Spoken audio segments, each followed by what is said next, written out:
Recommend ਹੋਈ ਤੇਰੇ ਚੰਗੇ ਕੰਮਾਂ ਨੂੰ ਵੇਖ ਕੇ, ਉਦਾਂ ਤਾਂ ਤੁਸੀਂ ਚੰਗੇ ਕੰਮ ਕੋਈ ਕੀਤੇ ਨਹੀਂ, ਹੈ ਨਾ। ਪ੍ਰਭੂ ਦਾ ਸੁਭਾਅ ਵੇਖੋ ਕਿੰਨਾ ਚੰਗਾ ਹੈ। Hallelujah, hallelujah. बोला तू आज ही मेरे साथ परदोस में होगा। उस समय जो स्वर्ग था पृथ्वी के नीचे अब्राहम की गोद को कहा जाता था। जो आत्माएं प्रभु में विश्वास में और युगों के हिसाब से मरती थी वो अब्राहम की गोद में जाती थी। अब उनके बारे में भी नजर डाल लेते हैं। प्रकाशित वाक्य में आ जाएं। जो महाक्लेश में भी स्वर्गदूत 1,44,000 भी परमेश्वर के 1000 साल की राज्य की खुशखबरी का समाचार दे रहे होंगे और साथ में स्वर्गदूत भी आएंगे। परमेश्वर इतना दयालु है, अंत के समय में भी वो मौका दे रहा है कोई परमेश्वर के मेमने के ऊपर ईमान लाने वाला अभी भी महाक्लेश में भी। पढ़ लो प्रकाशित वाक्य। फिर कहते हैं प्रभु, फिर प्रभु का क्या कसूर है, प्रभु का क्या दोष है।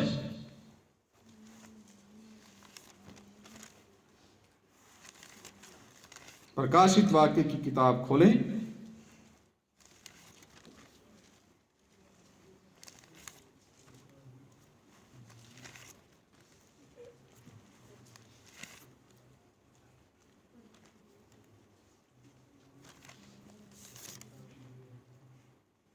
ध्यान से समझना है इस वचन को। परमेश्वर कितना दयालु है। परमेश्वर आखिर तक इस पृथ्वी के लोगों को मौका देगा। प्रकाशित वाक्य 14वें अध्याय में आ जाएं। आज आपको तो बहुत अच्छा मौका है। परमेश्वर तो जो दया का धनी है महाक्लेश में भी मौका देगा। लेकिन ऐसा कौन है इस मंडली में जो महाक्लेश को देखना चाहता है? ऐसा कोई है कोई कि नहीं मैं महाक्लेश देखना चाहता? तो मत आओ बाइबल क्लास में, अपने आप देख लोगे। मत पढ़ो वचन, मत बाइबल लेके आओ। वो महाक्लेश में प्रवेश करने वाले काम है। वचन कहता है ना, पेड़ अपने फलों से पहचाना जाता है। फिर मत बोला हमें कोई सिखाने वाला आया नहीं। प्रकाशित वाक्य 14 का 6 वचन से पढ़े। इधर से पढ़ने दे, रिकॉर्डिंग चल रहा है, इधर से जोर से। मैं एक और दूत ਨੂੰ ਸੰਦੀਪ ਕਾਲ ਦੀ ਅੰਜੀਰ ਨਾਲ ਆਕਾਸ਼ ਵਿੱਚ ਉੱਡਦਿਆਂ ਡਿਠਾ। ਭਾਈ ਧਰਤੀ ਦੇ ਵਾਸੀਆਂ ਨੂੰ ਅਤੇ ਹਰੇਕ ਕੌਮ ਅਤੇ ਗੋਤ ਅਤੇ ਭਾਖਿਆ ਅਤੇ ਉੱਤਮ ਨੂੰ ਖੁਸ਼ਖਬਰੀ ਸੁਣਾਵੇ।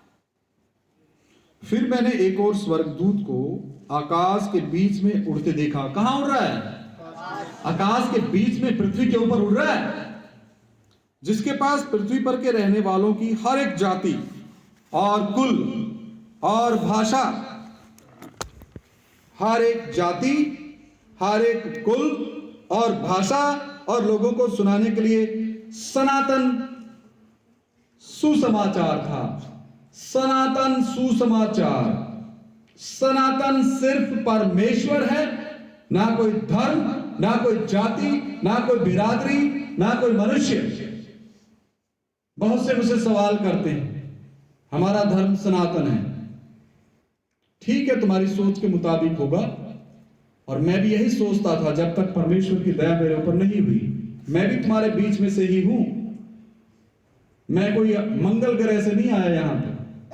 इसी पृथ्वी के ऊपर हरियाणा राज्य में जींद जिले में परमेश्वर ने मुझे गांव में भेजा, उसकी मर्जी थी। इसलिए तो प्रेरित पौलुस कहता है ना कि मैं भी यहूदी हूं, मुझे व्यवस्था के बारे में मत सिखाओ कि व्यवस्था क्या कहती है। वो व्यवस्था का ज्ञाता था, इसलिए मसीहियों को वो मारता था। परमेश्वर की व्यवस्था के अनुसार यहोवा ही परमेश्वर है। ये कौन है जो पहली सदी के संत लोग प्रभु यीशु मसीह के नाम की चर्चा करते हैं? इसलिए वो अनकी था, उसको जलन थी। यहोवा को छोड़कर ये दूसरे को परमेश्वर मानने वाले कौन आ गए? मेरे प्रियो, आपको कौन सी जलन है? उसके सामने किसी मनुष्य की हिम्मत नहीं थी उसके सामने खड़ा होकर के ये बोले कि प्रभु यीशु मसीह ही परमेश्वर है, मसीहा है। उस इतना बोलने से पहले उसकी गर्दन को वो काट देता था। गमलीएल के चरणों में बैठकर उसने व्यवस्था की तालीम ली थी। वो व्यवस्था को अच्छी रीति से जानने वाला था, रोमी नागरिक था।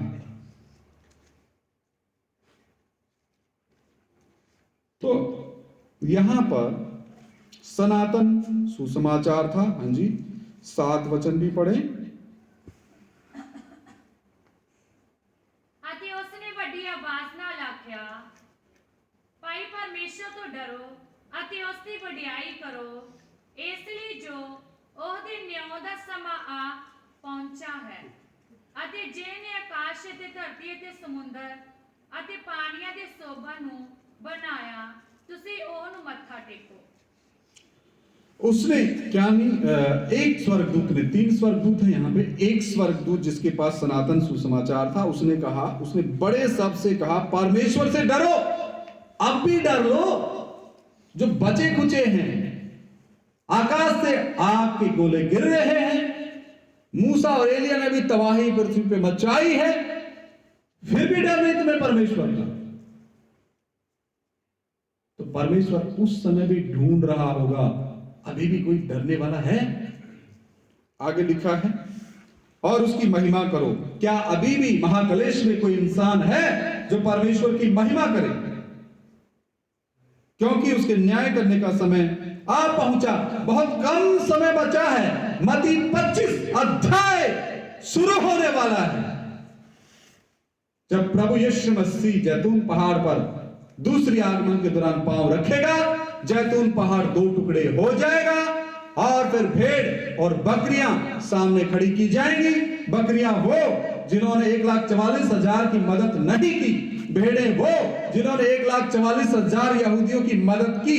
बकरियों को स्वर्गदूत इकट्ठा करेगा, वो ताजा लाइव टेलीकास्ट होगा। उस समय वो जो लावा मैग्मा पृथ्वी के सेंटर में उबल रहा होगा, स्वर्गदूत सभी बकरियों को तुरंत वहीं पे जीवते डाल देंगे और परमेश्वर भेड़ों को कहेगा, आओ मेरे पिता के मुबारक लोगों, 1000 साल के राज्य में प्रवेश करो। हालेलुया। उसके न्याय करने का समय आ पहुंचा और उसका भजन करो। एक तरफ तो महाक्लेश, फिर भी परमेश्वर की इच्छा। क्या कोई है जो इस महाक्लेश में परमेश्वर के नाम का भजन करने वाला, जिसने स्वर्ग और पृथ्वी और समुद्र और जल के सोते बनाए, सब कुछ उसने बनाया? परमेश्वर उस समय भी ढूंढेगा, उस समय भी ढूंढेगा। फिर कैसे कह सकते हैं कि परमेश्वर छोड़ देता है? नहीं छोड़ता, हम छोड़ देते हैं। और लौदीकिया की कलीसिया को भी परमेश्वर का आत्मा कहता है, तुमने पहला सा प्रेम छोड़ दिया। वो भी देखते हैं कौन सी कलीसिया को कंफर्म करते हैं। लौदीकिया की कलीसिया को पिछले दिनों में हमने देखा था, तू ना तो ठंडा है और ना गर्म, लेकिन जो पहला